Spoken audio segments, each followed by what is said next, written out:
Education and the New Normal by Teresita Tanueco Tumapon, June 4, 2020.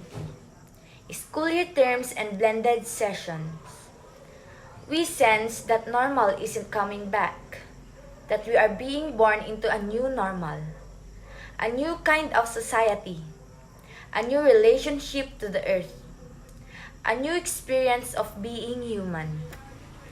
Before the onset of the coronavirus disease 2019, we prefix what we say with the 21st century. We used to say or write 21st century teaching, 21st century learning, 21st century knowledge and skills, defining these as the 21st century competencies: critical thinking, communication, collaboration, and creativity. However, with the coronavirus pandemic, we have a new catchword: the new normal. The Oxford Dictionary defines catchword as a briefly popular or fashionable word or a phrase used to encapsulate a particular concept. So, what is the concept embracing the new normal?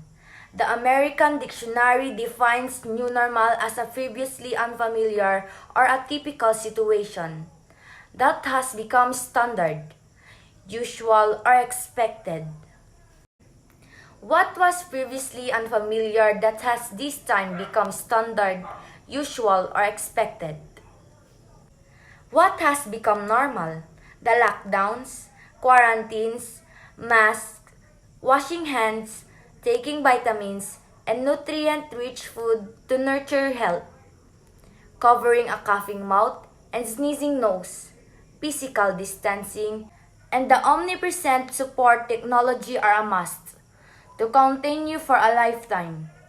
These and more compose the new normal before COVID-19 Industry 4, the robot age of Agenda 2030. Robotics was already a popular focus, much more at this time, where robots execute routine jobs. Nowadays, robots serve in healthcare, social work, business and trade, food, and in other aspects of human activity. Various organization companies are resorting to virtual private networks and voice-over protocols, especially that meetings, negotiations, consultations are mostly virtual. As Dr. Henry Chan wrote on May 10, 2020 in the Manila Times, telecommuting represents a new paradigm in office work. If remote work becomes more common after the COVID-19 pandemic, employers may decide to reduce lease costs and hire people from regions with a cheaper labor cost. Companies will use 5G and information and communications technology. Semester, trimester, quarterly terms, up to this early June, COVID-19 is not into its second wave, and we pray that there shall be no other. Period.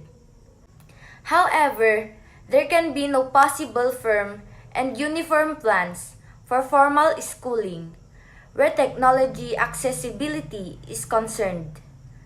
We are unsure how future days would be defined COVID-wise. Several tertiary and basic institutions have postponed graduation to next school year. It may be a goodly far-off future before we can comfortably define our enrollment size, whether to cut down on or replace or shorten degree programs with certificates, planning of reviews, examination and graduations. Universities' a non-semester schedule may have to adjust to what official schedule would be the next school year. That is, the national ministering bodies will set strictly a school terms format. Before the pandemic, state universities and colleges were to begin an August term.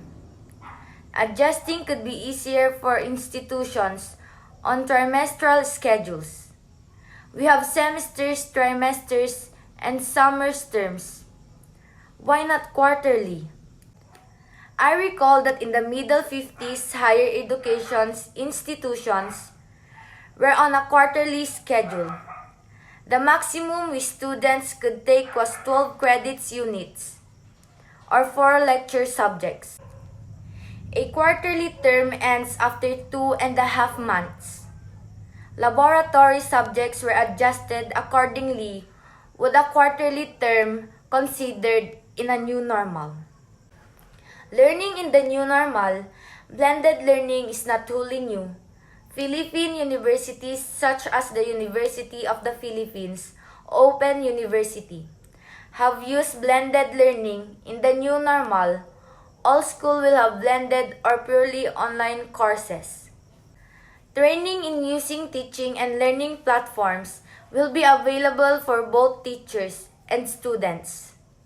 DepEd, CHED, and the Technical Education of Skills Development Authority have issued and will continue to issue notices much like the March 22, 2020. Notice of India's Secretary of HE sent to India's HEs. The said notice suggested to the teaching and research academics to utilize this lockdown period of various academic activities including online content development, online teaching and online evaluations, prepare lesson plan and develop instructional materials and carry on research, write articles and prepare innovative questions or question bank, etc. Furthermore, the teachers and students effectively utilize the University Grants Commission's learning platforms, which include massive open online courses. The Consortium for Educational Communication University Grants Commission. Teaching and learning platforms. Philippines-wise, we have available online educational platforms. One is the DepEd Commons accessible on Globe or TM-powered smartphones, free of data charges, and which is also accessible to private schools, students, because of the COVID-19 movement restrictions. The DepEd has been encouraging students to continue their learning online.